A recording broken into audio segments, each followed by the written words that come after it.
Cuando estuve en prensa pura y dura, que en teoría era mi sueño, no sé si alguna vez te ha pasado, pero fue una desilusión grande para mí. Me encantó. O sea, tú eres una reportera, tú no tienes por qué opinar. Tú vas, recoges la información, lanzas el vivo y te vas. Hoy en día la gente, en verdad, y eso también lo he escuchado y lo comprendo, que me dicen, de verdad, estoy tan harta de las noticias que no quiero ver. Y también es porque las noticias tienen un impacto en tu salud mental. Todas las decisiones que toman los políticos sí tienen que ver con nuestras vidas diarias y cotidianas. Y más bien, el creernos tan apolíticos es lo que probablemente nos ha derivado en esta crisis electoral.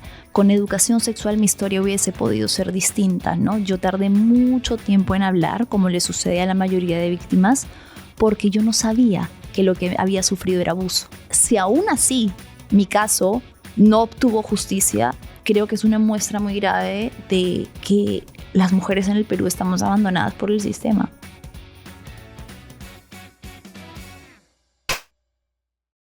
Un buen podcast no solo necesita buenos invitados, también necesita buen ambiente y, por supuesto, algo para acompañar la conversación. Y este balde no es solo parte del set, ni solo para la dinámica de preguntas. Sabor natural, mantequilla extra, queso extremo, queso jalapeño. Canchita como en el cine, pero en casa. Y ahora también en el podcast, con Actu. Porque al final, una buena conversación es como una buena película. Necesita ritmo, emoción y algo que la haga aún mejor. Ahora sí, todo listo, que comience el podcast. Hoy tenemos un nuevo crossover con una periodista a la que hace tiempo quería tener aquí. Así por fin se dio. Hola, Bien. Manuela. Muchas gracias por estar acá. Hola, Luis, ¿cómo darte estás? Un tiempito. No, gracias a ti por invitarme. Qué chévere poder acompañarte en un episodio para hablar un poco de todo. No, a mí me encanta el cine, así que Qué chévere. me interesa bastante ese tema también. Sí, te sigo hace mucho tiempo.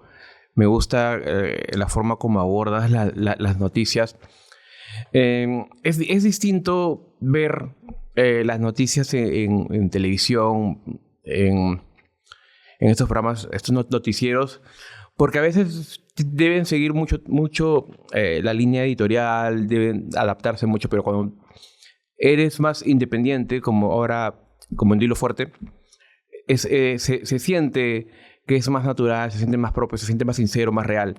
Entonces, probablemente también es por eso. ¿Cómo iniciaste con Dilo Fuerte? ¿En qué momento pensaste Dilo Fuerte ya no existe, de hecho, okay. Pero igual podemos hablar de cómo fue un proyecto muy lindo que se ha transformado en algo nuevo ahora, ¿no? Pero hablando específicamente de este medio que en verdad sí tuvo mucho más alcance del esperado inicialmente, nació en pandemia. Fue un proyecto periodístico que yo creé con una socia, en ese momento mi socia, y originalmente nació como un espacio para desmentir noticias falsas, porque todos teníamos en la pandemia al amigo o en el grupo familiar. Los fake news, ¿no? Exacto. Abundaban los fake news. Había como proliferación de noticias, llegaban de todos lados y con mucha rapidez. Entonces sentíamos que hacía falta este espacio para tomar un tiempito para revisar de dónde venía la noticia y ver si era cierto, no era cierto o qué tan cierto era y qué no era del todo cierto. Entonces inicialmente nació como eso, fue creciendo muy de a poquitos, pero yo creo que en lo que se terminó convirtiendo, que fue en un espacio de información para la juventud, también fue impulsado por el contexto, ¿no? En Perú, bueno, estábamos en medio de la pandemia, pero además surgió como una crisis política muy fuerte. Y a mí siempre me ha gustado la política. A mí me gusta hablar de política, me gusta analizar la política. Entonces estaba como muy metida en todo el tema político. Empezamos a analizar noticias coyunturales del día a día. Y cuando fue como el boom máximo fue cuando fuimos yo fui a cubrir las marchas. Okay. Yo recuerdo ese noviembre del 2020 que se convocaron a marchas masivas, pero no todo el mundo podía ir. Claro, ¿no? por la pandemia, el miedo, ¿no?, a contagiarse. Exacto, era como que había una indignación colectiva que se hacía notar más fuerte que en otros momentos de la historia reciente del Perú, pero aún así no todo el mundo podía ir, algunos tenían temor, estábamos en plena pandemia, habían quienes vivían con adultos mayores, entonces una serie de factores independientes, mucha gente no podía ir, pero quería de alguna manera involucrarse. O sea, siento que esa unión o ese factor, ese fenómeno, mejor dicho, en el que tantos peruanos estaban unidos en una misma consigna. No lo hemos vuelto a enganchar después de lo que sucedió con Merino.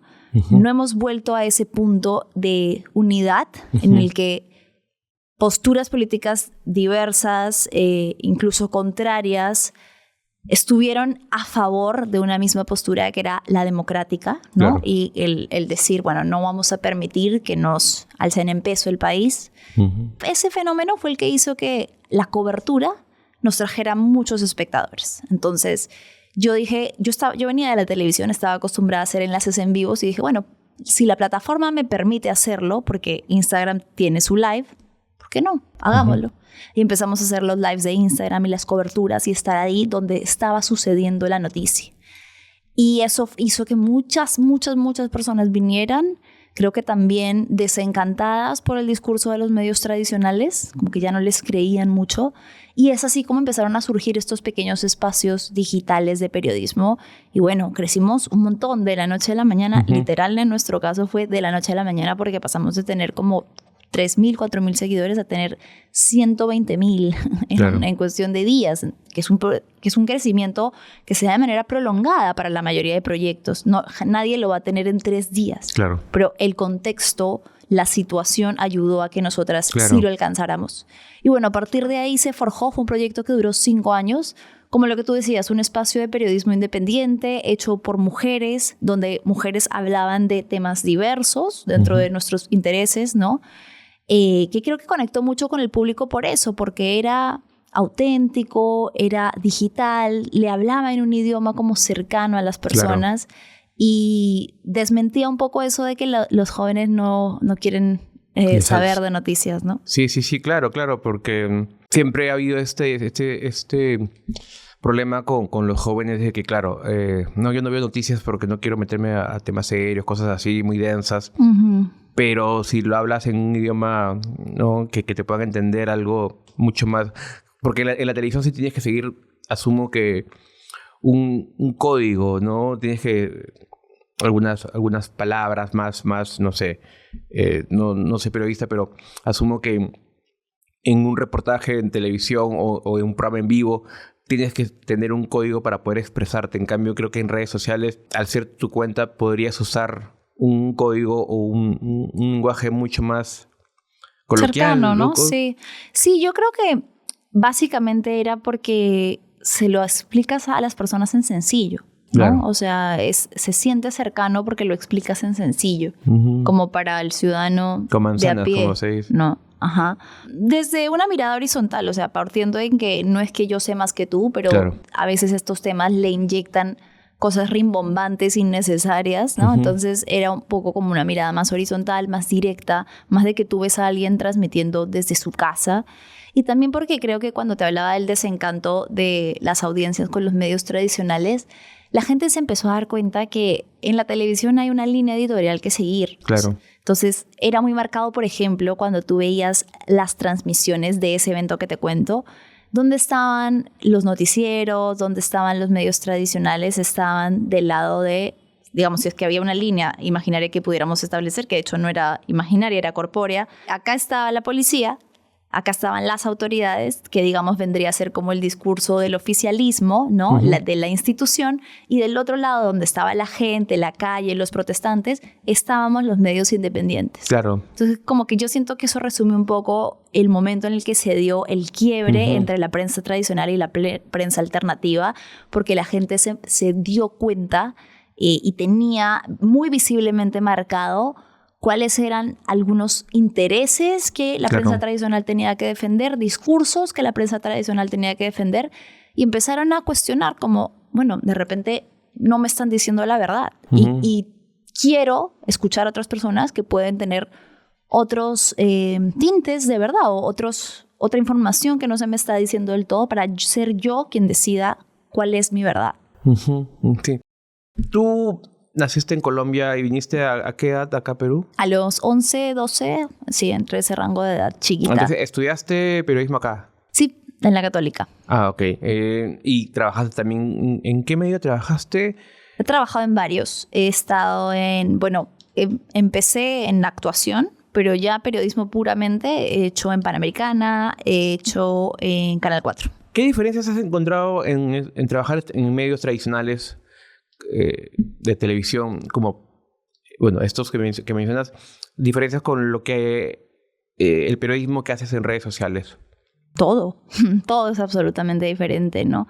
Bueno, cuando yo he estado en programas que te permiten hacer crónicas, entonces por ese lado también era chévere, es algo que de repente extraño un poco, que es el narrar historias. Okay. Y desde el lenguaje audiovisual, ¿no? Yo estuve en algunos programas como cuando estuve en El Sexto Día, por ejemplo, que es un programa que se ha consagrado a lo largo de la historia como de crónicas, ¿no? De que para mí fue importante que me llamaran allí porque siempre la crónica ha sido el estilo periodístico que más me ha gustado. Estuve en La Banda del Chino, donde era también un poco más como mezclado, hacíamos magazine, pero cuando estuve en prensa pura y dura, que en teoría era mi sueño, no sé si alguna vez te ha pasado, pero fue una desilusión grande para mí. Te desencantó. Sí, porque es como, desde que yo era chiquita, cuando me preguntaban era, ¿qué vas a hacer tú cuando seas grande? ¿No? Y yo decía, yo voy a conducir CNN. Lo decía chiquita. Y bueno, y la gente decía, sí, ella va a conducir CNN, porque lo decía con convicción. Mi mamá fue periodista, mi papá también estudió periodismo, entonces para mí era como...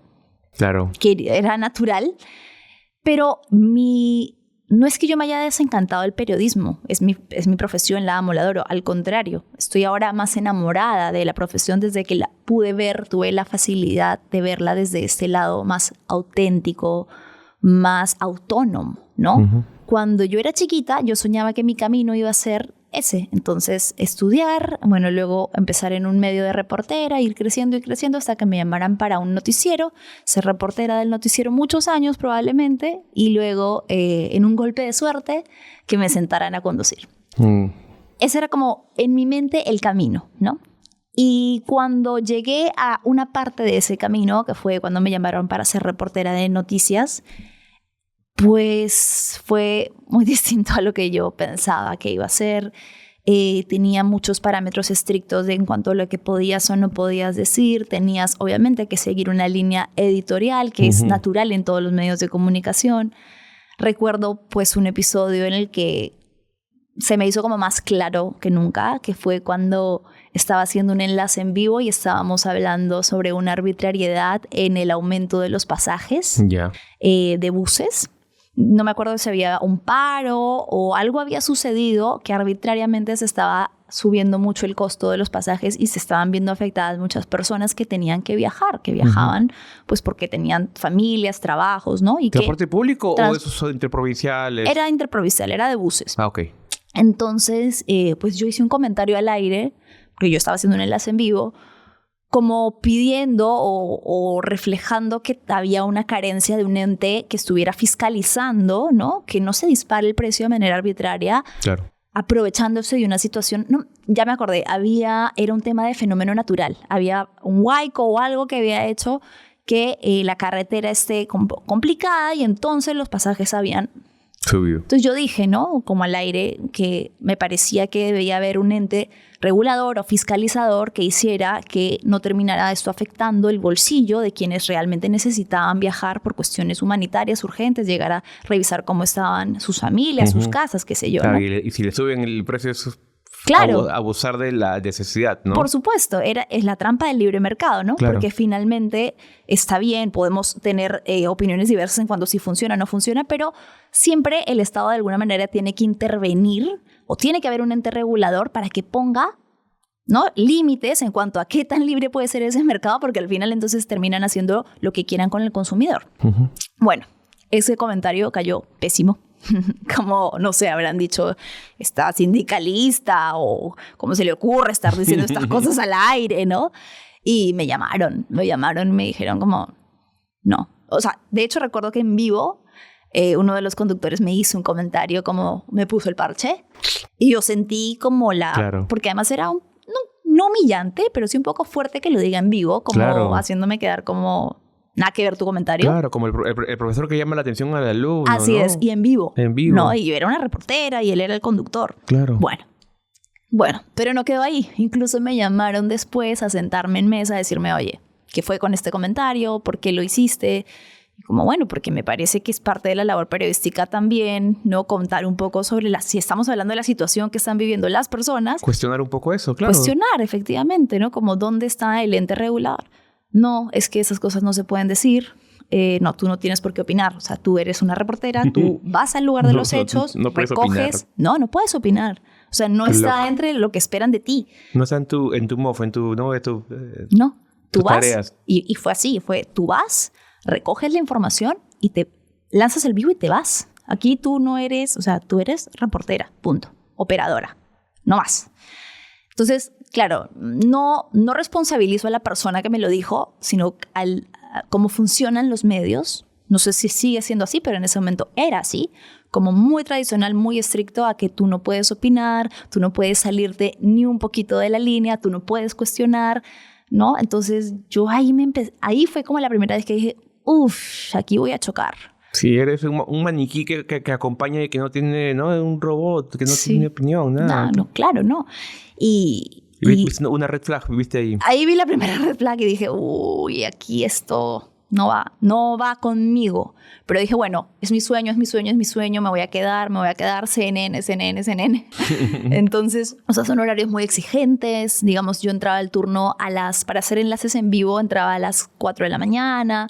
Entonces, bueno, es la naturaleza de esa chamba, pero que igual era para mí sacrificado porque además no era feliz. Yo creo que si a ti te hacen levantarte a las 4 de la mañana y bueno, lo haces por dos motivos. O A, porque tienes que chambear como la mayoría de nosotros, como bueno, no me queda de otra, tengo que chambear. O B, porque realmente si estás en una posición en la que buscas una chamba que te haga feliz. Claro. Pero entonces yo no era feliz. Yo era... ¿Te levantas a las 4? Durante un tiempo, porque en prensa te rotan los horarios. Entonces, un día vas a una hora, una semana tienes un horario, la siguiente semana tienes otro horario. O sea, en verdad, la chamba de los reporteros, yo me saco el sombrero porque es bien sacrificada. No tienes horarios, no almuerzas a tu hora, casi siempre haces horas de más. Muy rara vez se te pagan, se te compensan esas horas. Entonces, no, yo no iba a trabajar infeliz. Porque además, o sea, encima de todo, claro, yo estaba dispuesta a todos los sacrificios porque sabía que era parte de la chamba, pero si encima no me gustaba, si encima no estaba cómoda, como con una mordaza, no decir nada, no era lo mío. Y pucha, tomé una decisión arriesgada y renuncié al poco tiempo. O sea, todo el mundo se quedó como, ¿qué? Esto es lo que desde que naciste nos has dicho que querías. O sea, tú querías pasar por el magazine, pasar por eso, ¿verdad? Porque además yo siempre sentía que no me tomaban en serio. Claro. Cuando yo estaba en la banda del chino y en otro tipo de formatos, yo siempre sentía que no me tomaban en serio y como que esta era mi oportunidad para que... Pero no. ¿Esto fue después de la banda del chino? Sí, fue después. Como era un magazine y como, pues no sé, además era un programa en el que éramos panelistas y hablábamos un poco de todo, entonces como que la gente tenía otra imagen de mí y para mí esta era mi oportunidad para mostrarme más seria, más formal. Y bueno, me desencanté, renuncié y así fue. Y luego, ahora en las redes, creo que también he podido demostrar mi valor y mi profesionalismo a través de mis propios espacios y demostrando que sí se puede tener una opinión informada, pero además que tenga que ver con, no sé, con lo que sentimos como ciudadanos y que te tomen en serio desde ese lugar también, ¿no? Me dices que ya bueno, Dilo Fuerte ya no existe, pero tengo otro medio de comunicación. Lo que pasa es que mi socia y yo nos separamos, entonces digamos que ese espacio que habíamos creado juntas ya quedó atrás y empezó un nuevo proyecto para mí, que fue El Megáfono, que es ahora mi medio de comunicación, que tiene un poco como el mismo objetivo, vamos en crecimiento y me siento como en la libertad, la misma libertad que tenía en Dilo Fuerte ahí, tengo el mismo equipo que tenía ahí, entonces... básicamente es como un cambio de nombre nada más. Sí, de todo, ¿no? Porque igual es fuerte cerrar una etapa, ¿no? Fueron 5 años en Dilo Fuerte y ahora empezar esto de cero es difícil, ¿no? En el otro lugar teníamos 300,000 seguidores y ahorita hemos empezado. No solo que fue el cambio de nombre. No, claro. Cambiaste cuenta y todo. Todo. Okay. Entonces sí fue un proyecto nuevo en redes, en Instagram, en TikTok, en tú sabes que crecer en redes no es tan fácil. Claro. O sea, es una chamba de hormiga. Ya no tienes otra pandemia para que te pueda ayudar a, ¿no? O ya no están las marchas que te puede dar eso. Claro, y eso es importante porque, y lo digo así porque, por ejemplo, yo en Facebook llegué a tener 2 millones de seguidores. ¡Wow! Y es claro, y es por la etapa. O sea, yo tuve la suerte de, por ejemplo, en el tiempo que creé Cine Oculto, no habían otros medios que hablaban de este cine. Había Cine Escape aquí, pero la gente que buscaba un cine más independiente. Entonces yo tuve esa suerte de poder encontrar ese nicho. Y a mí me pareció probablemente a lo que tú hiciste, lograste, porque había una necesidad de la gente, desatendida, ¿no? Además. Claro. Sí, creo que ahora es más difícil. Igual es completamente válido, ¿no? Porque somos más medios. Entonces, eso también está bueno. Pero también hace que tú tengas que chambear, destacar, ¿no? Como te decía, chamba de hormiga todos los días, publicar e ir creciendo de a pocos. Y si bien el tema de las manifestaciones se da en un contexto muy doloroso para la ciudadanía, porque además hubo muertes en las protestas, o sea, fue algo muy fuerte lo que vivimos a nivel colectivo, sí hizo que más personas estuviesen interesadas, conectadas, con necesidad de saber qué pasa, involucradas con su país, con la política, con la democracia. Hoy en día la gente, en verdad, y eso también lo he escuchado y lo comprendo, que me dicen, de verdad, estoy tan harta de las noticias que no quiero ver. Y eso también es una postura válida. O sea, a mí me duele, pero también de verdad entiendo todo lo que nos pasa en el día a día. Somos un país que, Dios mío, ya... Dios, suéltanos, no quiero ser tu mejor guerrero, nos pasa de todo, ¿no? O sea, el Perú ha vivido crisis tras crisis tras crisis política. Entonces, y ahorita estamos en un momento muy complicado a nivel ciudadanía con materias como inseguridad ciudadana, desempleo, aumento de la pobreza, ¿no? Entonces, son una serie de cosas que hacen que también la ciudadanía sienta un rechazo, o no necesariamente un rechazo por las noticias, sino por la política, ¿no? Está tan harta de los políticos que ya no los quiere ni escuchar, no los quiere ni ver. Y también es porque las noticias tienen un impacto en tu salud mental. Claro. Directo. O sea, tú puedes empezar un día, imagínate, ¿no? Ay, qué lindo día voy a tener, como en la película. Me levanto, abro las ventanas, no sé qué. Abro el periódico, en este caso abro mi celular y leo, ¿no? Asesinato, muerte, corrupción, se robó, salió, se escapó, se burló de los peruanos, están haciendo un paro y nadie los escucha. Entonces, también eso genera mucha desesperanza que termina impactando a tu salud mental. Y eso también ha hecho que las personas quieran alejarse y ver contenidos más ligeros, ver contenidos que les hagan olvidar un poco más bien de la realidad, ¿no? Entonces, ese también es un reto para nosotros desde el periodismo. Cómo volvemos a conectar con la ciudadanía y decirles, oye, esto importa. Yo sé que es duro, yo sé que es difícil, pero importa porque esto nos compete a todos y todas. Y si no salimos todos juntos de esta y si volvemos a meternos en la misma cagada, nos va a pasar lo mismo que nos está pasando ahorita. Pero entonces es un reto para nosotros no asumirlo como, ay, sí, que el peruano es un desentendido, ay, que no le... No, como te digo, entender también que está saturado de noticias y buscar la manera de reconectar. Sí, claro. O sea, la forma también como lo cuentas, como lo narras.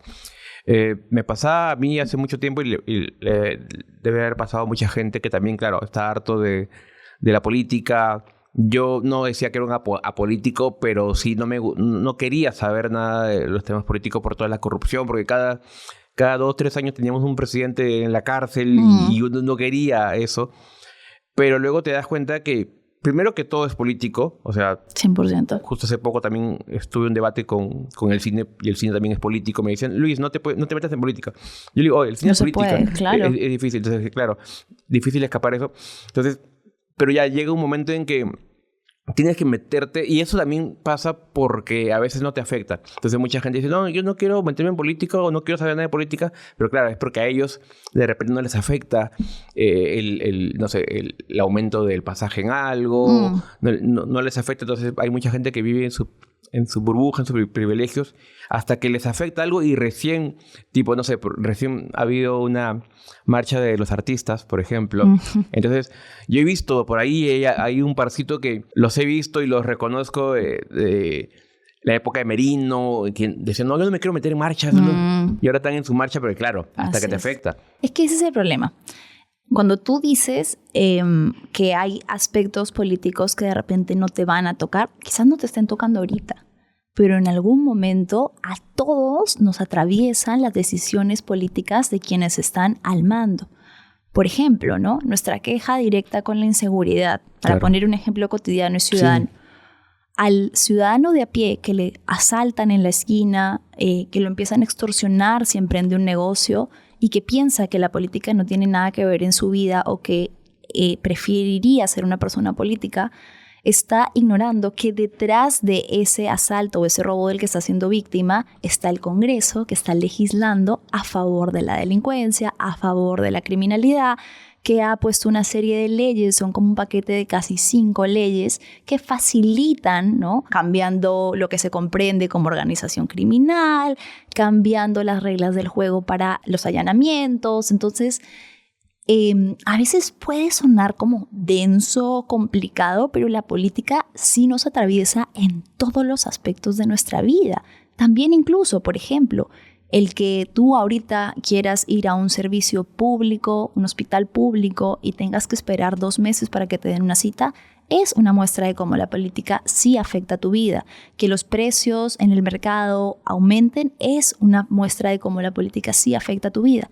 Que no tengas un servicio de transporte de calidad y tengas que hacer filas de 1 hora en el metropolitano, casi uno de los pocos, aparte del tren, servicios de transporte público que tenemos, y que vayas apiñado y que sea un servicio tan paupérrimo, es político. Uh-huh. Entonces, finalmente, todas las decisiones que toman los políticos sí tienen que ver con nuestras vidas diarias y cotidianas. Y más bien, el creernos tan apolíticos es lo que probablemente nos ha derivado en esta crisis electoral, porque no creo que sea absolutamente culpa del electorado, pero sí creo que también hemos elegido muy mal. Sí. Nos hemos desentendido tanto que esto ha permitido que se gane terreno, ¿no? Desde las organizaciones políticas que dicen, acá esto es nuestra chacra. Ponemos a quienes queramos en el Congreso, beneficiamos a nuestros lobbies, y el ciudadano, como no se entera porque no se quiere enterar, entonces, como en el caso de los artistas, no es hasta que le choca directo, le toca el bolsillo, por ejemplo, que dice, ey, no, pero la ciudadanía le dice, hace mucho tiempo te estamos pidiendo que te sumes, que reacciones, porque esto es de todos. Claro, exactamente. Luego también iniciaste en un proyecto ya un poco más alejado de la política, hablando ya de sexualidad, sexo consentido. Sí. ¿Cómo inició este proyecto? Bueno, empezó porque básicamente parte de mi historia personal. Yo soy mujer, como puedes observar en este momento. Sí, yo soy mujer y era una chica joven a la que le interesaba la sexualidad como a la mayoría de personas adolescentes, y siempre me di cuenta que la sexualidad o la información sobre sexualidad estaba orientada hacia lo masculino. Yo siempre pongo este ejemplo que cuando yo era chica existía la revista Tú. Ya que yo, tenía un poco prohibido. Allá, ¿no? No, acá en Perú también, sí, había la revista Tú. Era como para adolescentes. Ok. Era como estas revistas que todavía existen en Estados Unidos, que son como... Sí. Pero acá ya no mucho. Pero era una revista para adolescentes, ya con tips de moda, maquillaje, no sé qué. Ya. Sobre todo creo que estaba un poco más dirigida a mujeres, se podría decir. Sí, podría ser, sí. Pero... pues estaba mi mamá era muy católica, ¿no? Entonces ya lo tenía prohibido, pero yo desde que era niña investigaba, quería leer, y siempre en estas revistas los artículos de sexualidad, incluso cuando era adolescente, estaban orientados hacia lo masculino. Por ejemplo, ¿no? Cómo volverlo loco en la cama. Entonces yo lo leía y decía, pero aquí no me está diciendo nada de mí, de mi sexualidad, no me está dando ninguna respuesta de mí, me está enseñando cómo ser un instrumento para él. Claro. Ya, otro artículo, ¿no? Entonces, ¿cómo ser la más deseada? Entonces, todo era en cuanto a la aprobación. Todo giraba en torno de él, claro. Exacto, la aprobación masculina. Y yo tenía miles de dudas de mi sexualidad. Siempre ha sido un tema que me ha interesado. Así que, partió un poco a raíz de eso, de que me empecé a formar y a investigar un poco sobre sexualidad femenina, sobre salud sexual y reproductiva, derechos sobre los cuerpos de las mujeres, ¿no? Y partiendo también un poco de mi historia personal. Yo he contado que yo sobreviví al abuso infantil y siento, y soy activista en estos temas, a partir de que siento que con educación sexual mi historia hubiese podido ser distinta, ¿no? Yo tardé mucho tiempo en hablar, como le sucede a la mayoría de víctimas, porque yo no sabía que lo que había sufrido era abuso. Entonces, no fue hasta mucho tiempo después que entendí que lo que me había pasado era tal cosa. Claro. Porque para mí no tenía nombre. Para mí ni siquiera sabía si había sido algo que estaba mal o estaba bien, porque no me hablaban de esos temas, era niña, ¿no? Entonces, a partir de eso, como que empecé a unir mis dos intereses hacia la sexualidad como un todo, ¿no? Porque a veces cuando pensamos en sexualidad pensamos solo en sexo o en coito. Claro. Y la sexualidad en realidad es una dimensión integral del ser humano que tiene que ver con mucho más que solo el sexo. Entonces, bueno, a partir de ahí empecé como a abogar para que se eduque en sexualidad integral, que se les hable a las niñas y a los niños sobre su cuerpo, las partes de su cuerpo, los derechos que tienen sobre sus cuerpos. Y pues ahora trabajo en colegios hablando sobre prevención del abuso, por ejemplo. Entonces, súper importante. Y llegamos y son cosas que en verdad ellos, depende de la edad, ¿no? Pero los más adolescentes tienen miles de preguntas, o sea, ya saben de estos temas. Y no por su colegio, no por sus casas, las sacan de internet, están en TikTok, están en redes. Entonces, todo el tiempo, tienen estímulos sobre qué es la sexualidad, qué es el cuerpo, qué es el sexo, y generalmente se encuentran con una barrera muy grande que es no, de esos temas no se habla. Y eso es lo peor que les podemos ofrecer, porque esa información de la que tú les estás privando se las van a dar en otro lado y probablemente no sea la fuente más confiable del mundo, ¿no? Exactamente, claro. Entonces, en los colegios lo que hacemos un poco es hablar con niños de diferentes etapas escolares, desde más chiquitos hasta un poco ya más adolescentes, sobre precisamente esto. Estas son las partes de tu cuerpo, nombrarlas como partes del cuerpo, ¿no? Porque también, no sé si te pasaba, pero cuando éramos más chicos era como ya la galletita, o de los chicos el pajarito, ¿no? Sí. Entonces, a mi hermana le decíamos la partecita, ¿no? Nadie dice las cosas como son. Exacto, porque es como, no, tabú, no, como sí, las decir. Claro. Entonces, un poco abogamos por no llamarlo así, sino por hablar de nuestros cuerpos tal y como son y enseñarles las partes de su cuerpo, porque así también ellos pueden comunicar y saber qué partes de su cuerpo, bueno, que todas tienen límite, pero qué partes en particular tienen límites sobre los que deben alertar a los adultos, ¿no? Hablar del tema de no guardar secretos con los adultos. Entonces, hacemos muchas actividades relacionadas a eso. Entonces, yo siento que la sexualidad fue algo que era como que tenía que venir a mi vida de manera natural por mi historia, por mis intereses y porque me gusta hablar del tema. Y he logrado, a través de Sexo Consentido y a través del trabajo que vengo haciendo en eso, como juntar todos estos aspectos que te digo que me interesan en uno solo, que es hablar sobre salud sexual reproductiva y derechos sobre el cuerpo y además protección de las infancias, ¿no? Sí, es importantísimo. Y también tocas temas, no sé, por ejemplo, veo que hay muchos tabú acerca de la menstruación. Sí, full. Sí. Hablamos un montón de menstruación. De hecho, es uno de mis temas principales porque tampoco se habla. Sí. O sea, cuando yo era más chica, bueno, yo perdí a mi mamá de niña, entonces como que siento que a lo largo de mi historia muchas de las cosas que las mamás enseñan, a mí nadie me las enseñó. Pero hoy en día es increíble, sigue habiendo taras en tanto la menstruación. Uno diría 2025, no, ya es algo súper natural, pero no lo es, porque no se habla, sigue siendo algo que las mujeres sienten como algo oculto, incluso casi como un castigo. Entonces un poco lo que tratamos de hacer es nuevamente lo mismo, normalizar la menstruación, hablarlo con niñas y niños, porque en las charlas del cole antes era, niñas, ¿no? Vamos a tener una charla, niños, ustedes váyanse a plan lector, ¿no? Sí, lo que sea. Lo que sea. Pero no, ustedes no escuchan de estos temas. Y eso también hace que la menstruación se trate como un asunto de mujeres cuando en realidad es un asunto de salud salud pública. Los hombres no lo entienden y se No lo burlan, entienden. se ríen. Me acuerdo que, bueno, yo estuve en colegio de varones, pero veía a otros colegios con mujeres donde, claro, la niña arreglaba y tenía que taparse y los hombres la fastidiaban. Olvídate. Es terrible. O sea, Creces nosotras... con trauma. Claro, es el pasarte la toalla higiénica así, ¿no? Claro. Como si te estuvieras pasando, pues, ¿no? Contrabando. Sí. Y en las estadísticas de bullying, ¿no? Más del 90% de las niñas, una encuesta que hizo UNICEF, no se sienten cómodas de ir al colegio cuando están menstruando.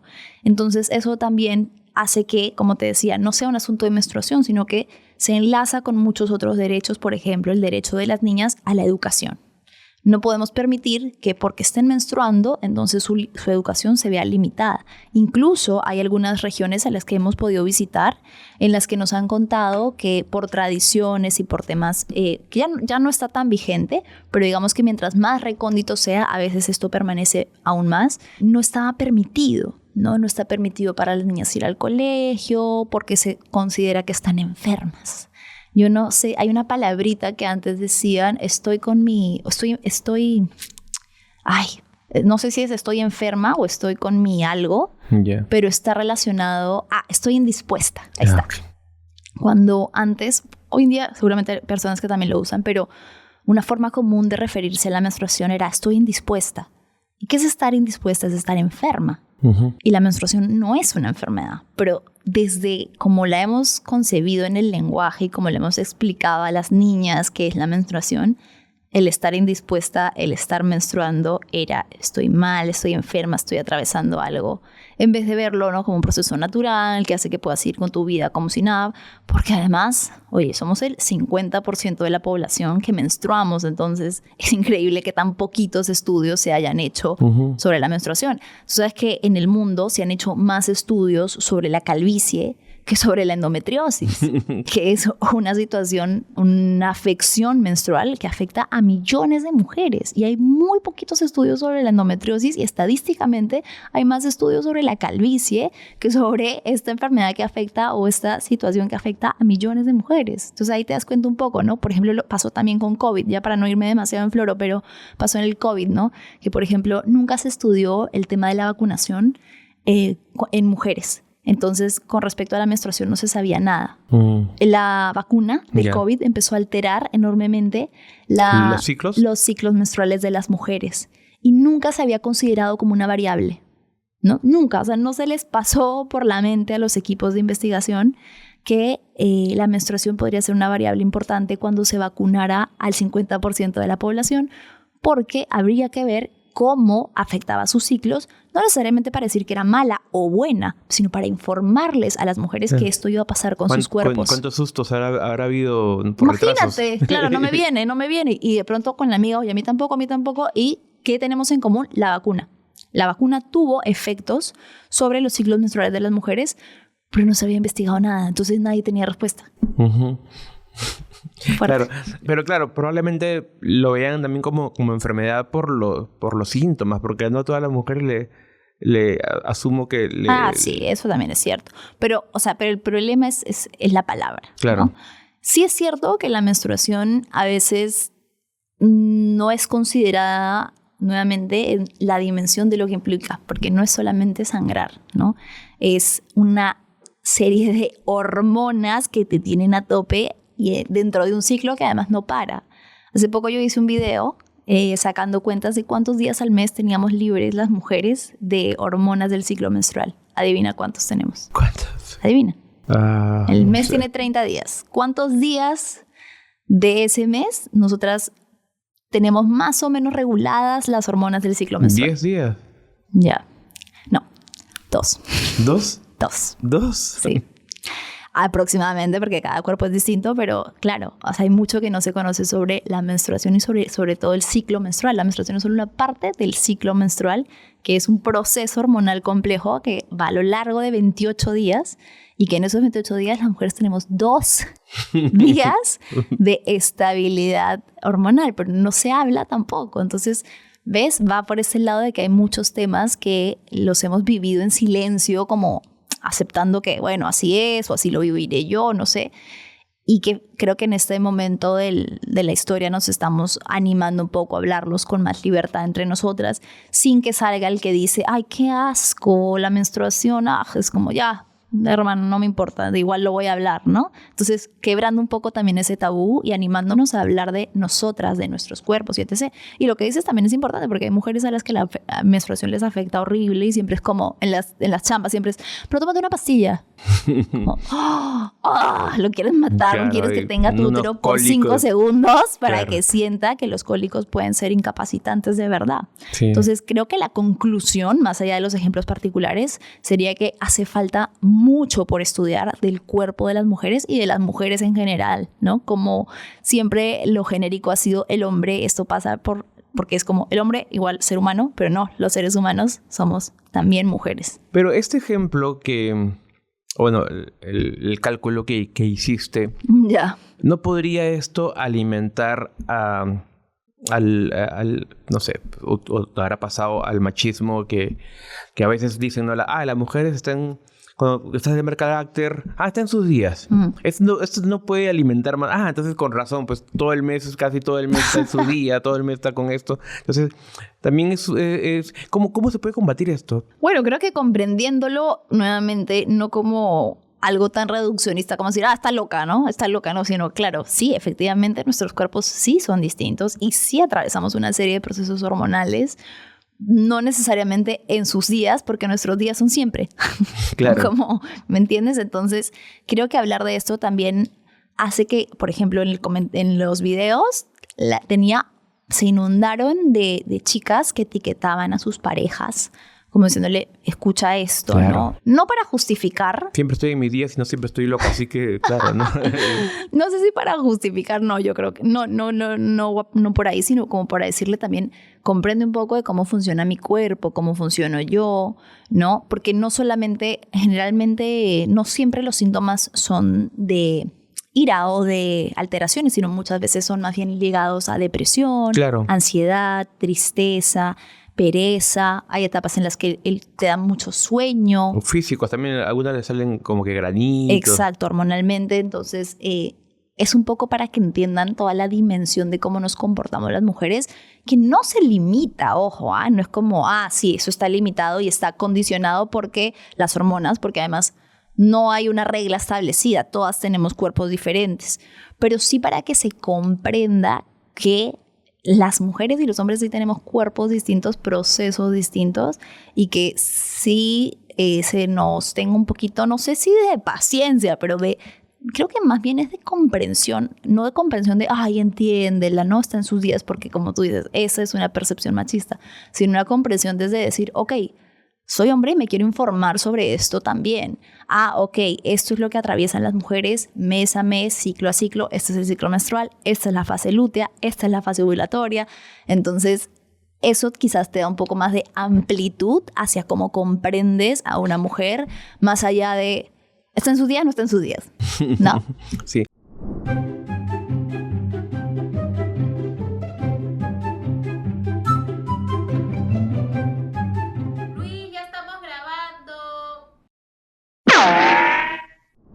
Actualmente eres una voz activa o activista con el tema de acoso o ciberacoso.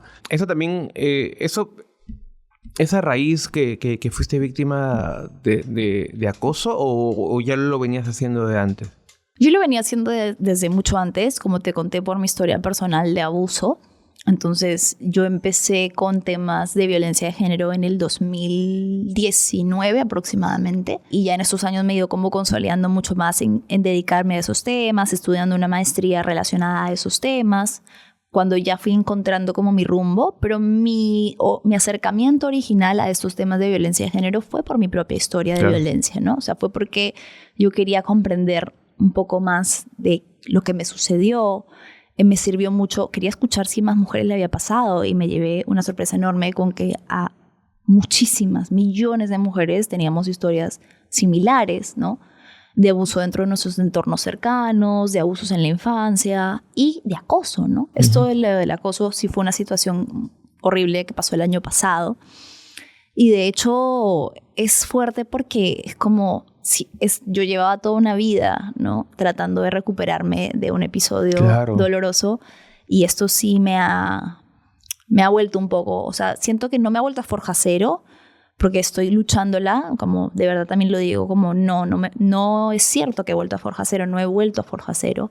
He retrocedido, sí, pero también forma parte de mi historia y de mi trayecto y de lo que me toca afrontar, un poco como de lo que significa ser mujer, lamentablemente, en este país, ¿no? Incluso dentro de un espacio privilegiado, porque nosotras hemos tenido la oportunidad de que los medios han estado pendientes de nuestro caso, la policía un poco presionada, ¿no? Y aún así, nuestro caso no ha tenido justicia y no va a tener justicia.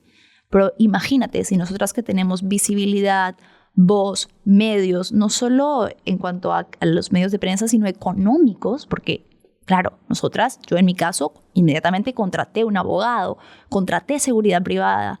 La mayoría de las mujeres del Perú no tienen esas posibilidades. Claro. No es mi realidad la de la mayoría y no tienen la atención que mi caso obtuvo. Si aún así mi caso no obtuvo justicia, creo que es una muestra muy grave de que las mujeres en el Perú estamos abandonadas por el sistema. Sí, exactamente. Justo temprano hoy día conversé con un abogado.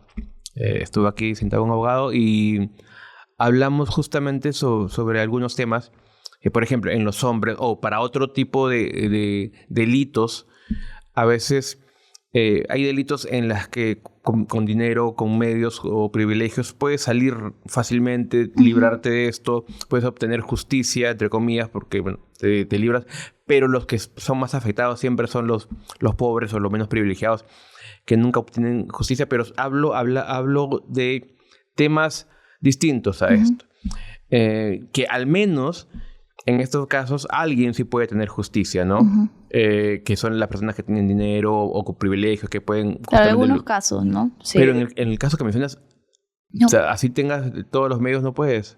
No, nuestro acosador, porque es un caso que involucró a 4 mujeres, tiene una sentencia firme y una prisión preventiva. Es decir, tiene 2 indicaciones judiciales que establecen que él hoy en día debería estar en prisión. Por supuesto que no lo está. Por supuesto que las que viven con temor y miedo y las que han tenido que adaptar toda su rutina, porque mi vida cambió, dio un giro radical, somos nosotras. Algunas de las compañeras que estaban involucradas en el caso se tuvieron que ir del país. Yo me fui un tiempo del país, me fui un tiempo también del país, porque de verdad, o sea, muchas personas consideran que el ciberacoso no es algo peligroso, ¿no? De gravedad, ¿no? Claro. Es como, es un loquito que te escribe. No. Es un acoso tan real como el que enfrentan las mujeres en los espacios públicos.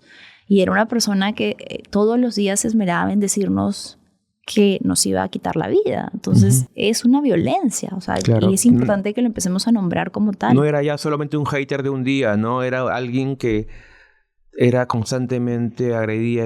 Entonces, claro, es la misma persona. Por ejemplo, son casos distintos, extremos, pero, por ejemplo, yo he tenido la oportunidad que... Tengo haters también, y hay un hater que constantemente me insulta. Yo le puedo escribir siendo hombre y le puedo decir, ¿qué tienes? ¿No? ¿Tienes algún problema conmigo?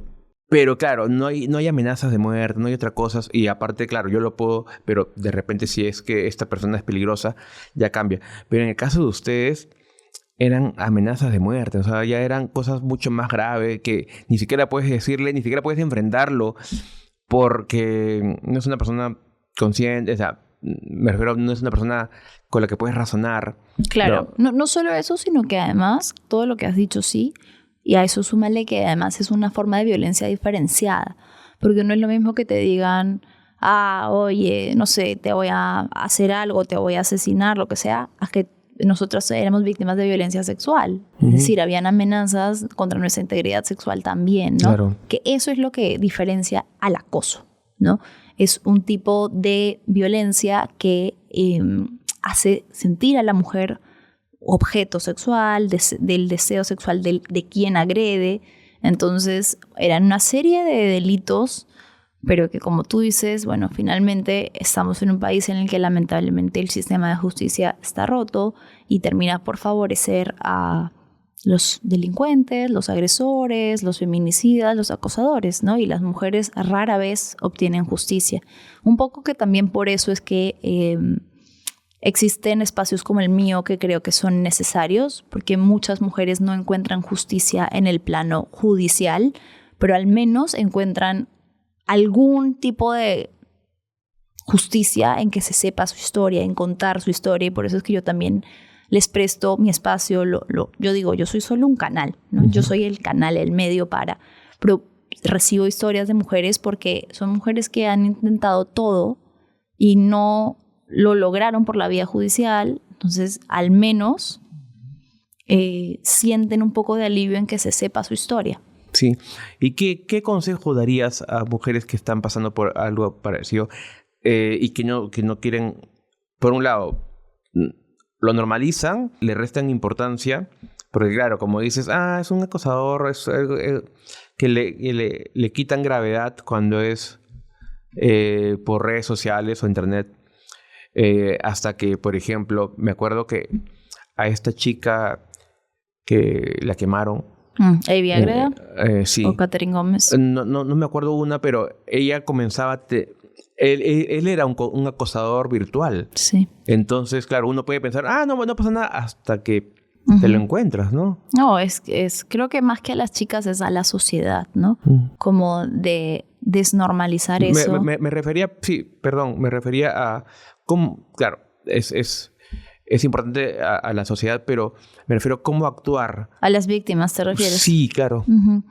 Bueno, creo que a pesar de que el proceso de denuncia sea muy burocrático y complejo, es algo que hay que atravesar, porque además es lo que senta un precedente, deja registro de que eso está sucediendo. Es importante atravesar el proceso de denuncia policial. Nuevamente, es un trámite engorroso, es un trámite que muchas veces no culmina en lo que nosotras esperamos o lo que debería ser en un país civilizado, pero es un trámite que hay que hacer. Entonces, mi primer consejo, si alguien está atravesando este tipo de situaciones, es denunciarlo penalmente, es decir, ir a la comisaría de tu sector a dejar registro de que eso está sucediendo, ¿no? Buscar que esa denuncia termine por ofrecerte garantías. Esas garantías tienen que implicar que esta persona no te pueda contactar.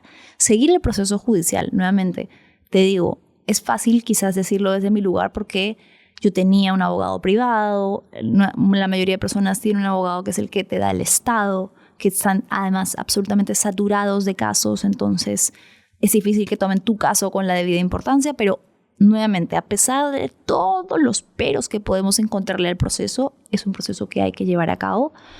Y más allá de lo legal, mi recomendación sería que busquen apoyo emocional, porque es una situación muy dura, te hace sentir muy vulnerable, muy chiquita, en constante peligro. Entonces, buscar apoyo dentro de nuestros entornos familiares, dentro de nuestros entornos amicales, si es posible atender a una terapia psicológica, ¿no?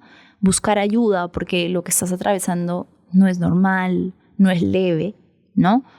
Y alzar la voz, ¿no? Decir, ¿no? Creo que no quedarnos calladas desde nuestro lugar. Hoy en día, pues la mayoría tenemos redes sociales y estas personas muchas veces se amparan en nuestro silencio, ¿no? Si tú llamas con nombre y apellido a tu acosador, a tu agresor, probablemente esto va a hacer que esa persona, no necesariamente pasa en todos los casos, ¿no? Pero ya no cuente con el anonimato, claro, o se puede haber afectado en otros espectros de la vida, ¿no? Creo que esa sería mi recomendación, romper el silencio, establecer una denuncia policial para dejar precedentes y para continuar con el proceso legal y no estar sola, buscar apoyo en nuestros entornos cercanos. Es que claro, también es importante que las mujeres alcen la voz porque en realidad denunciar es muy complicado. No solamente estos acosos, sino incluso las agresiones. Hace poco se estrenó una película peruana que se llama No te mueras por mí. ¿Ya? No sé si pudiste verla. No la he visto. Era una pareja, tú ves, me gustó justo el director, puede conversar con él. Me gustó porque era una relación romántica. Es la que está Juan Carlos Ruiz de Castro y Jimena Palomino. Exactamente. Ya, okay. Ya, sí. Y era una relación muy romántica, muy linda, de ensueño así de televisión. Y todo, como dicen, no todo va bien hasta que comienza a ir mal. Y ahí el cambio fue así. Radical. No hubo como que las red flags, ¿no? Es como que de un día a otro se vuelve agresor cuando un día antes le había llevado flores, ¿entiendes? Entonces, y todo era fantástico, ya tenía el anillo de compromiso. Entonces, ahí ella, disculpa que te spoileé, porque en realidad está basado en hechos reales, es algo que pasa siempre. Ella, claro, él la agredió, se fue él a su casa, ella se quedó traumada, en shock, no podía ni moverse. A las 6 de la mañana le tocan la puerta, 6, 7 de la mañana, y era la policía. Era porque él había denunciado primero a ella. O sea, él se fue y como tenía más privilegios, tenía dinero. O sea, cuando se fue del lugar, habló con al toque, ¿qué hago? Acabo de hacer esto y ¿qué hago? No, ni siquiera lo contó, sino dijo, pasó esto. Y le aconsejaron denunciar primero antes que denuncie ella. El tema es que luego ella va a la comisaría y también quiere contar, se consigue una abogada. Y lo peor es que, y eso debe ser cierto, no lo sé porque nunca he estado en ese caso, cuando ella denuncia, la policía le hace que cuente todo. Sí. Que me parece terrible. O sea, recordar el proceso con lujo y detalle todo lo que te hizo. O sea, eso es... No, el proceso es sumamente revictimizante porque no solo es en la denuncia policial, sino que después, si tienes la suerte, digamos, de que tu caso avance, en muchas instancias del proceso fiscal tienes que repetir una y otra vez lo que has vivido. Es muy revictimizante. Y hace falta que, o sea, qué bueno que, mira, no tenía ni por acá que la película abordaba ese tema, ¿no? Parece una película romántica, simplemente. Yo pensé que era una película romántica. Me parece importante que en el cine se aborde también, no en todas las películas, pero en algunas, esto sobre las trampas del amor romántico, ¿no? O sea, porque muchas veces el amor romántico, como nos lo han vendido en las películas, está cargado de celos, de manipulación, de red flags, claro, que hacen que no te des cuenta cómo te estás insertando en realidad en una relación de violencia. Y es importante que también se hable desde el cine, ¿no? Me parece chévere. Sí. Y tal cual como lo dices, porque ella ahí en la película comenzaba a mostrar esas red flags. Que claro, ¿no? Uno comienza a normalizar los celos. Ay, sí, mi celosito, ¿no? Y eso te das cuenta cuando ya... Es tarde. Cuando ya aumenta eso, Escaló. ¿no? O sea, yo he tenido... es que es lindo igual, ¿no? Cuando estás en una relación que te celen porque dices, me quiere, ¿no? Pero cuando los celos ya avanzan y ya es como que... No te das cuenta. A veces no te das cuenta... No quiero contar mis casos, pero eso sucede también no te das cuenta como en la película que pasó de un día a otro. Ya quiero salir de ese lado medio turbio, hablando de tu labor periodístico. ¿Qué películas has visto donde aborden la labor periodística que te gustaría hacer como sueño? Hay una película peruana que es buenísima, que se llama Tinta Roja. Claro. Es una peliculaza. Claro que esa es la esencia del periodismo, ¿no? Además el amarillismo, ¿no? Sí, en tiempos turbulentos, ¿no? Porque me parece que es una película que deberíamos ver todos los estudiantes de periodismo. Está basada en un libro. ¿Está basada en un libro? Sí. Mira, claro. Y es una historia que aborda más allá del periodismo per se, ¿no? Sino de cómo esta persona atraviesa su profesión, la realidad social convulsionada de su país en ese tiempo. Sí. Después de periodismo, bueno, hay... ¿Pasaste algo así como lo que pasa el protagonista, Giovanni Sciascia, en la película? ¿Cuál? ¿A qué te refieres? Tinta Roja. Sí, pues, si pasaste... Por ejemplo, cuando entrevisté que también estuvo Wendy Ramos, y ella fue periodista en algún momento, fue reportera, y me contó que ella se salió de la televisión porque le decían, no... o sea, ella tenía que elegir como que cuáles eran las noticias para hablar. Y decía, esta de acá, porque esta tiene más sangre, esta tiene más muerte. Sí, totalmente. Me acuerdo clarísimo un ejemplo. Una vez fui a cubrir un choque. Y bueno, había sido un choque aparatoso. El carro se había salido de la vereda, había terminado impactando una silla del cruce peatonal. O sea, había como terminado empotrándose en una silla. Y la llamada fue, bueno, ¿cuántos muertos hay? No hay muertos, gracias a Dios, ¿no? No. Ya, vamos a la siguiente comisión. Es así. No me sirve, no hay No me sirve. Claro. Entonces, claro, si bien ya no estamos en los 90, si bien ya los diarios chicha no están en el momento en el que estaban en esa época o no representan lo mismo, sí sigue siendo a veces el periodismo desde ciertos lugares algo que necesita vender morbo.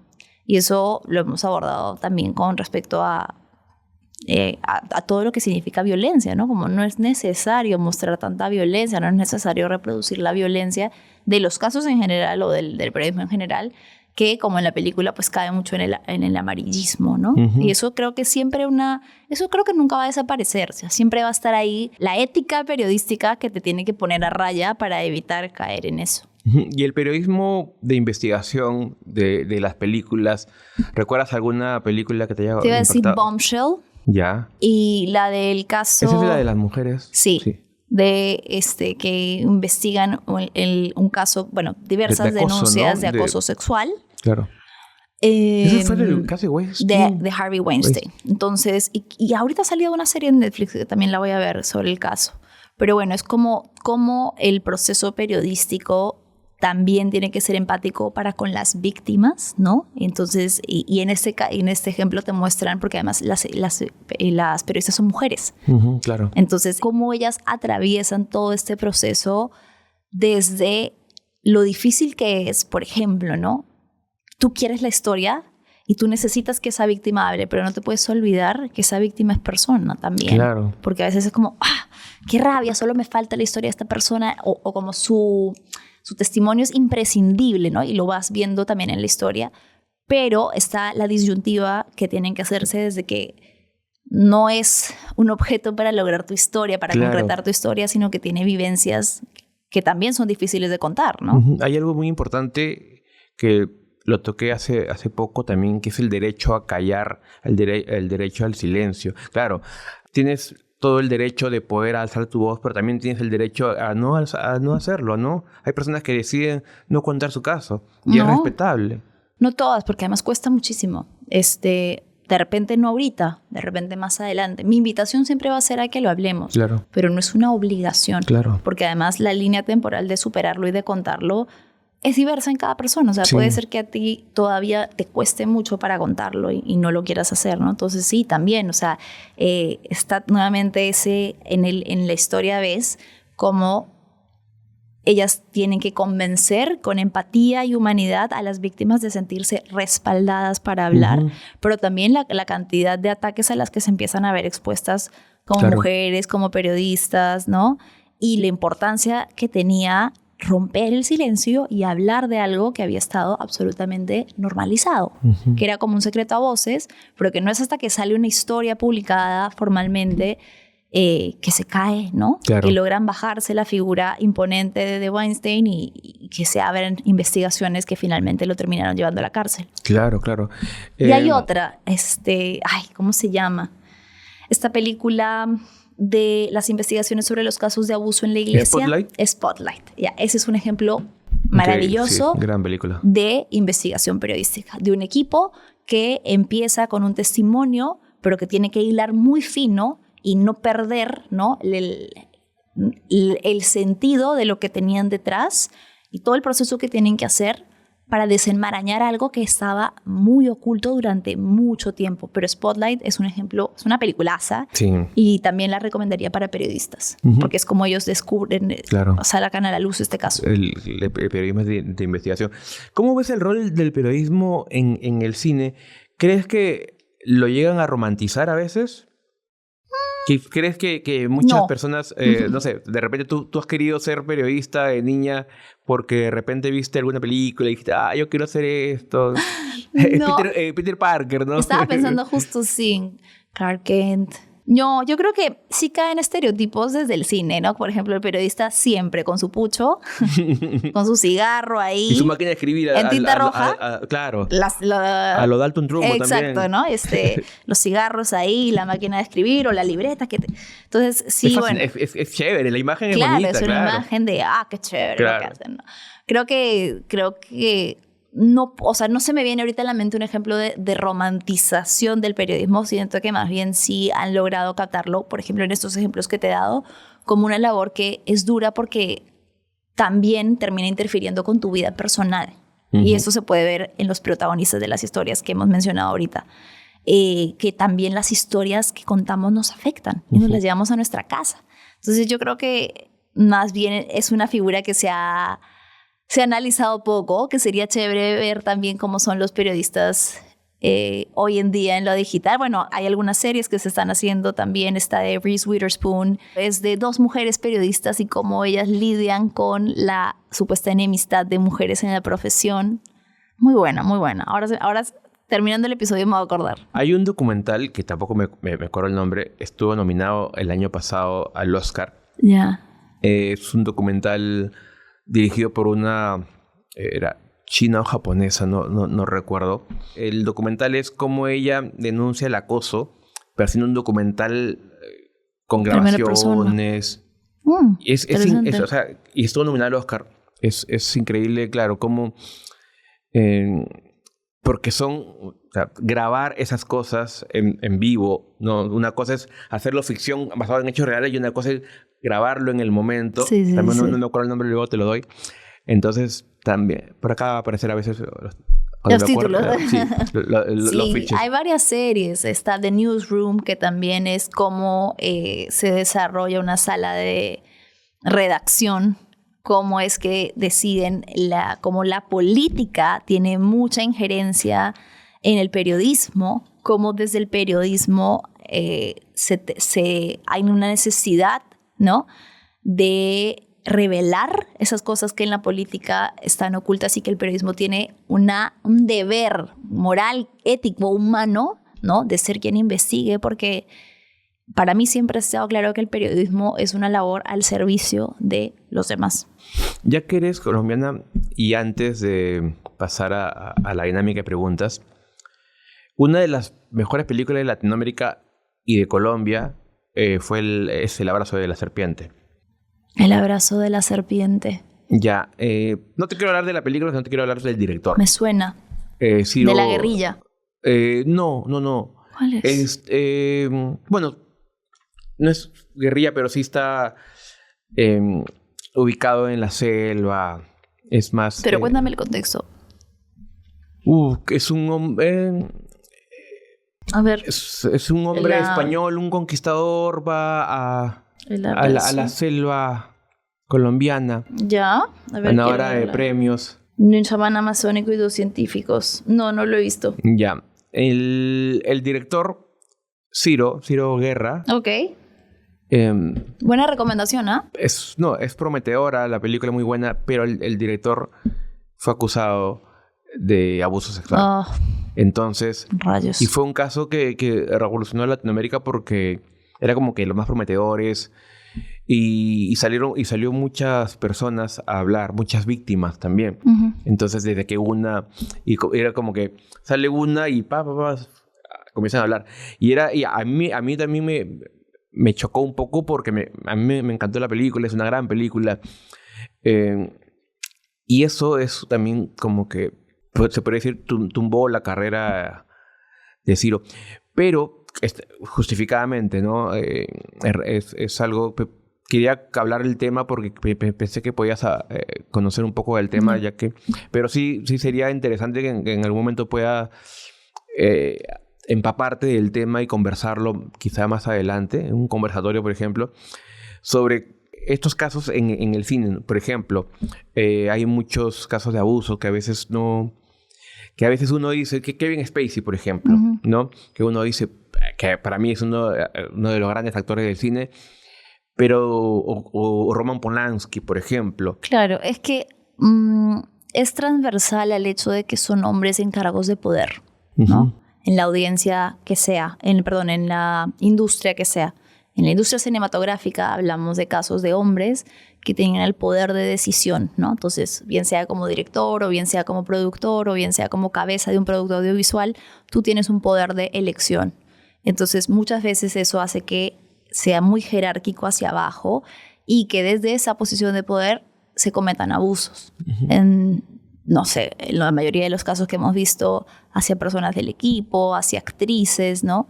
Entonces, creo que más bien esos casos reflejan cómo opera el abuso desde posiciones de poder o jerarquías masculinas que hacen uso de la dominación o aprovechándose de que tienen este poder de decisión que te digo, para eso, para ejercer abusos contra personas que ven hacia abajo en la jerarquía o en el nivel que ocupan y que de alguna manera u otra dependen de esos trabajos o, ¿no?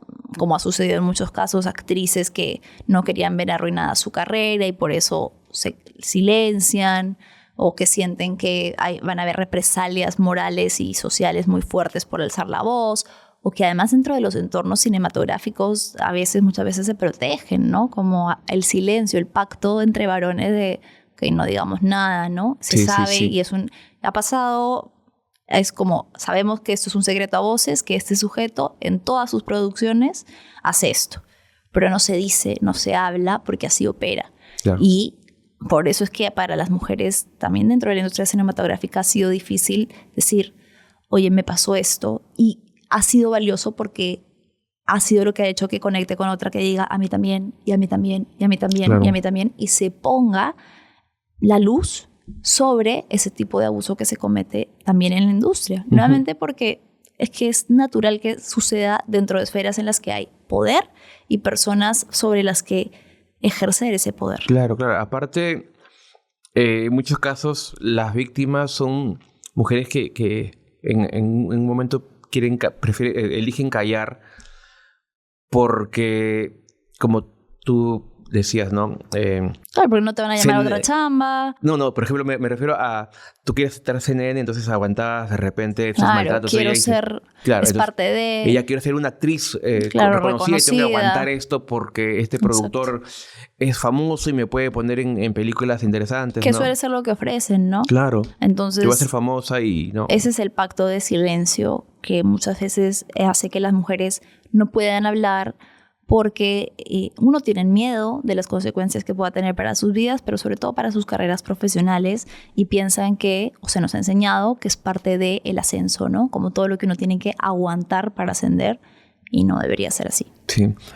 Ya terminando, hay una película que se llama La Asistente. ¿Ya? No sé si la has visto. Uh-uh. Si es que no me equivoco, es la telefonista, la asistente o la secretaria, que fue la que inició, que comenzó no sé si también fue el caso de Weinstein, no me acuerdo, pero sí fue un caso de abuso en una película porque ella trabajaba en una productora. Entonces fue como que ella era la asistente o la secretaria y que veía todo, ¿no? Veía a las chicas pasar a la oficina, a esas chicas, veía chicas llorando, saliendo de ahí. Entonces era como que fue la primera persona que decidió alzar la voz. Creo que fue el mismo caso de Weinstein. No me acuerdo, pero buena película.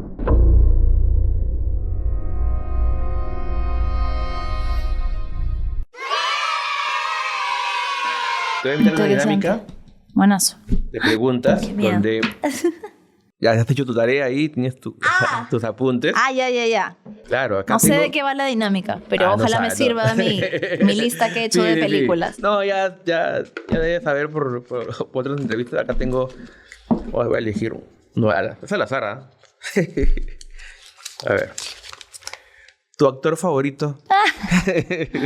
Ricardo Darín. Ya. ¿Qué has visto de Darín que te...? Últimamente El Eternauta. Ah, ¿ya la acabaste? Sí, ya la acabé. Justo. Pero mi top así, el secreto de sus ojos. Justo he hecho un video que lo voy a sacar en estos días sobre El Eternauta. Es que El Eternauta esconde una historia, una tragedia, porque el escritor sufrió desaparición. O sea, él fue uno de los desaparecidos de la dictadura. Desaparición forzada. Claro. Entonces sí, es una historia que claro, mucha, sobre todo en Argentina sí lo saben, pero fuera no, fuera solo conocen mucho. Claro, es importante eso, interesante, y se están haciendo muchos contenidos de eso. Estaría bueno que lo hagas y que nos expliques por qué había un avión de la Fuerza Aérea del Perú ahí. ¿Dónde? En la escena final, en uno de los capítulos finales. Todavía no la acabo, yo todavía no la acabo. Rayos. O sea, pero ya... Pero igual no es spoiler porque simplemente es un avión que está ahí. y es de la Fuerza Sí, he Aérea. leído. Bueno, el cómic sí lo he leído, pero debe haber sido porque no. Es de la Fuerza Aérea. Y yo decía, ¿qué hace un avión de la Fuerza Aérea del Perú ahí? Podría ser serie? porque Perú ayudó a Argentina ¿Malvinas? en las Malvinas.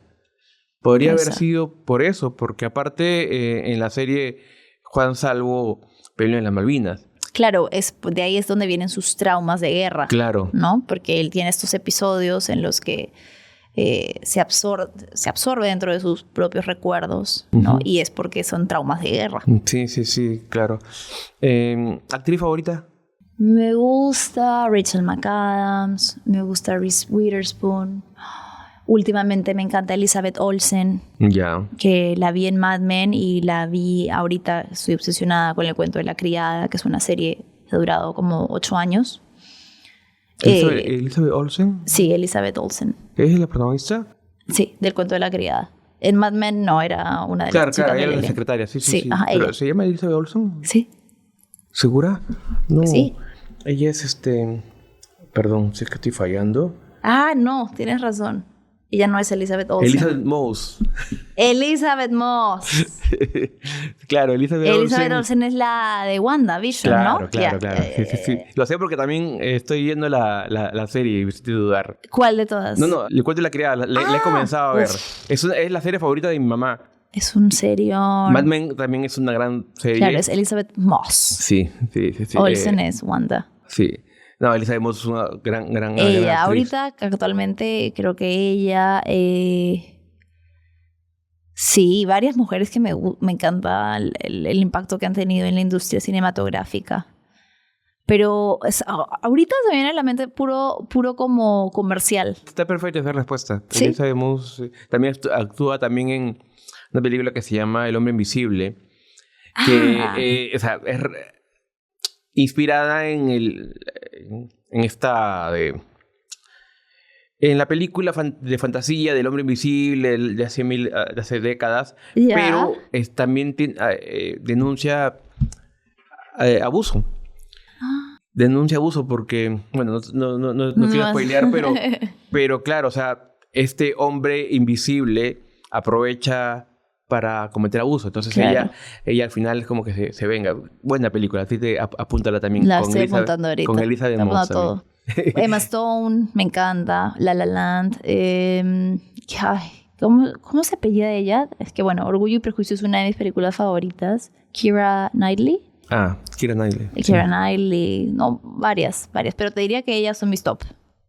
¿Director favorito? No soy muy de así como decirte, bueno, ¿cómo se llama el director de Interstellar?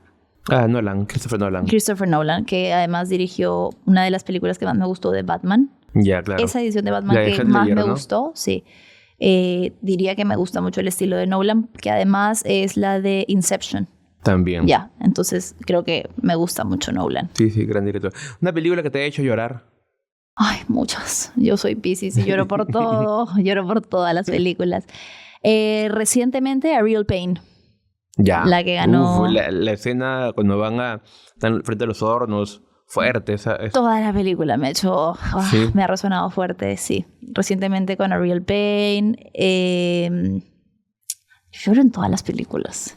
De verdad. Así que te puedo decir las que he visto ahora último y que me han hecho llorar. Con la de Robbie Williams, he llorado a mares. ¿Cuál? La que está ya. protagonizada por el mono. Sí, ahí ese día justo salí de la película y subí unas historias diciendo que nunca me había aguantado tanto las ganas de llorar como y yo sé que está mal Aguantarte, claro. Porque, o sea, normalmente es que yo la fui a ver en la premier y yo estoy seguro, yo cuando a veces lloro ya no paro. Entonces era la premier y yo sabía que afuera me iban a preguntar Claro, ¿qué te pareció? Y yo dije, no, me aguanté. Y literal, me preguntaron afuera y no. igual no pude hablar, pero sí, me chocó. Y sí. me identifiqué mucho con la película porque me tocó temas como de...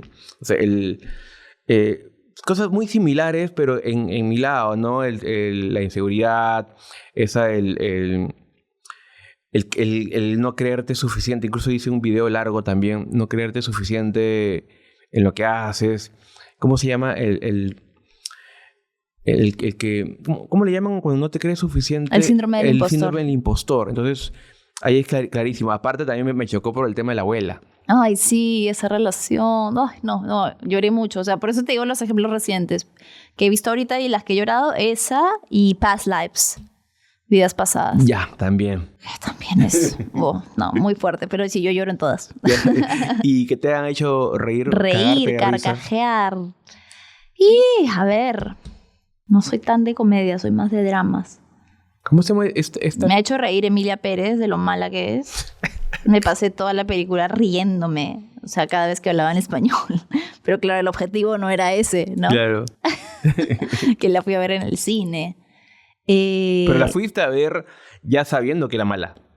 La fui a ver tratando de no tener el sesgo de que era mala. Por eso le decía a mis amigos, como no me digan, no me cuenten nada, quiero ir a verla yo. Y me pareció malísima. O sea, me pareció ofensiva. Desde el punto de vista, no tanto, ya, lo cultural también, ¿no? Pero me pareció ofensiva desde el punto de vista del esfuerzo. El esfuerzo mínimo que hay que hacer para mandarte a hacer una película de una temática que no es la tuya y que no se hizo para acá. O sea, el español, las canciones, todo me pareció que fue una parodia, que estuviese viendo una parodia. Sí, claro, una película tan grande, con producción tan grande, pudo haber contratado a un asesor lingüístico para enseñarle a la actriz a pronunciar bien algunas palabras. O sea, sí, era demasiado. ¿Qué película me recomiendas para reír? Es que a mí el humor que me hace reír es un humor políticamente incorrecto. Ay, no. Bueno, no sé, se me viene a la mente esa ahorita. Los Monty Python, por ejemplo, que es un humor más fino, inglés. Me gusta mucho el humor inglés y también me gusta el humor muy vulgar, así, ¿no? Pero a mí me da risa, por ejemplo, o sea, hay un humor gringo que me da risa, Eddie Murphy. O sea, me hace reír, esos que son chistes estúpidos, ¿ya? Pero me hacen reír, hay cositas de él. Bueno, Adam Sandler, todas me hacen reír. Me gusta mucho Adam Sandler. Como que si pensara en qué tipo de humor a veces me hace reír, ese humor básico tiene gags que me dan risa. El humor argentino también me gusta mucho de algunas películas. Sí, pero es mucho más elaborado, ¿no? Claro. El humor argentino. Sí. Por ejemplo, las películas de Francella, por ejemplo, la serie, la del vigilante, el encargado. Sí, tiene sus momentos así de comedia y también tiene momentos oscuros porque el pata tiene una doble vida muy rara. ¿Una película que siempre recomiendas? Mi favorita, El eterno resplandor de una mente sin recuerdos. A todo el mundo se le pero es que, o sea, para los que nos gusta el cine, es fácil de apreciar, pero para no es tan conocida. Claro, no, aparte puede ser un poco compleja también entenderla. Sí. O sea, lo que yo me he dado cuenta, porque la recomiendo, es porque yo pensaba que era súper conocida y como que creo que sí hay una esfera, pero no todo el mundo la conoce. Y cuando le dices, es Jim Carrey en un personaje dramático, te dicen como que, bueno, ha tenido grandes, pero ese es uno de sus primeros saltos al drama. Y nuevamente, como les digo, no es una película de amor, no es o sea, sí hay un romance, pero la temática para mí es otra, es la memoria, es el desamor, es la urgencia por aferrarnos a los recuerdos. El dejar ir, ¿no? También. Sí, yo siempre la recomiendo. Como en Past Life. El dejar ir. Lives. Uy, sí. ¿Has visto Mi amigo robot? Mi amigo el robot de animación. Animación. Sí. Muy parecida también a Past Life, ¿no? Incluso sí. la compararon porque tiene ese justamente de dejar ir al final. Sí, también eso sí me hizo llorar. Esa sí me dejé llevar, ¿no? Sí, fuerte. ¿La última película que has visto? Flow también, linda. Flow. Pero esa no es de risa, no es de llorar. ¿Tienes mascotas? Tengo 2 perritos. 2 perritos. Y Flow es muy fuerte. O sea, qué fuerte que una película sin una palabra, claro. Y toda animación te haga sentir tantas cosas. La animación es muy real. Yo sí tengo un gato. Y tenía todos los comportamientos te hacía acordar a Flow. De mi gato, claro. Sí, muy lindo. ¿La última película que has visto? La que te conté, la de A Real Pain. Ya. Esa es la que he visto recientemente, que la han subido. Entonces dije, la voy a aprovechar y la voy a ver. Me gustó un montón. Me gustó un montón el personaje de Culkin. Ya, claro. ¿Cómo se llama él? Kieran Culkin. Me gustó la complejidad de la interpretación de ese personaje versus el otro chico, que Claro. de verdad no sé cómo se llama, pero justo le decía a mi esposo mientras veíamos la película, yo no puedo dejar de verlo como Mark Zuckerberg. O sea, siento que Mark Zuckerberg está actuando en esta película, porque pucha, ya se te ha quedado grabada la imagen de cuando lo interpretó en Facebook, ¿no? En la película Claro, de claro. Facebook. Él fue el director, pues, de la película. ¿De esta película? Claro. Ah, no sabía Real eso. Pain. Sí, sí, sí. Man, ya. Él fue el director. No me acuerdo el nombre también. Se me va ahora. Tengo mala memoria a veces por los nombres. ¿Películas peruanas has visto? ¿Te gustan? Sí. Dime 3 películas peruanas que te hayan gustado. Es que probablemente van a ser las más... bueno, Contracorriente fue una película que me marcó. Eso sí me acuerdo. Es una de mis favoritas también. Contracorriente de me Perú. marcó. Siento que es una temática no muy abordada. Tuve que ver esta de Salvador del Solar y... Ay, ¿cómo se llama? ¿El elefante blanco? No. Ya, sí. Sí, así. Sí, claro. Esa es. Me gustó Buena muchísimo. también, sí. Abordando épocas del terrorismo. Y una tercera película... Bueno, Tinta Roja me mencionaste. Tinta Roja. Pero claro, Tinta Roja, claro, periodística, pero así... Bueno, me gusta, por ejemplo, lo que viene haciendo ahorita, si es que hablamos de cine comercial, me gusta lo que viene haciendo Ani Alba. Ya. Por ejemplo, me gustó, no me esperé que me iba a gustar Soltera, Casada, Viuda, Divorciada, porque también creo que las apuestas de cine comercial que te haga reflexionar y que tenga momentos son importantes, ¿no? Ujú, claro. Pero, claro, hay mucho cine que no llega a las pantallas o que no tiene tanto apoyo como este, menos aún ahora con el tema de la ley de cine, que ojalá pudiera tener más visibilidad para que también personas que queremos ver o que nos interesa verlo, ¿no? Acudamos a las salas. Ujú. Películas colombianas. ¿Has visto? Ay, ¿sabes? Me acabo de acordar de una que me gusta mucho para la pregunta anterior. La última tarde, de Lucho Ya. Cáceres y... Con Donofrio. Sí, me gusta mucho esa película. Es muy De Joel lenta, Calero, sí. tiene... Ya. Comienza una caminata normal entre dos patas y se va poniendo más oscura. Sí. Sí. Al Al principio puede parecer una película lenta, pero es una película muy profunda. Uh-huh. Esas 3 que me acuerde ahorita, ¿no? Bueno, casi 4. Películas colombianas. Ahorita no se me viene a la mente. La estrategia Caracol, ¿la has visto? No. O No, las creo que ahí sí te fallo, ¿ah? No. Las vacaciones, hay una que... Nada, pero esa es como re popular, ¿no? Sí. Que tiene versión 1, 2 y 3. Sí, Esa sí la he visto. Tiene como 10, creo, ¿no? Se van de vacaciones, la familia, no sé qué. Sí, pero no. Ahí creo que me haría falta como meterme un poco más al cine. Yo sí conozco más o menos Creo que hay de una que cine se llama colombiano. 13 monos. ¿La has escuchado? ¿De Colombia? Sí. No, había una que se llama Monos. Monos, ahí está. Claro, Monos, que actúa, claro.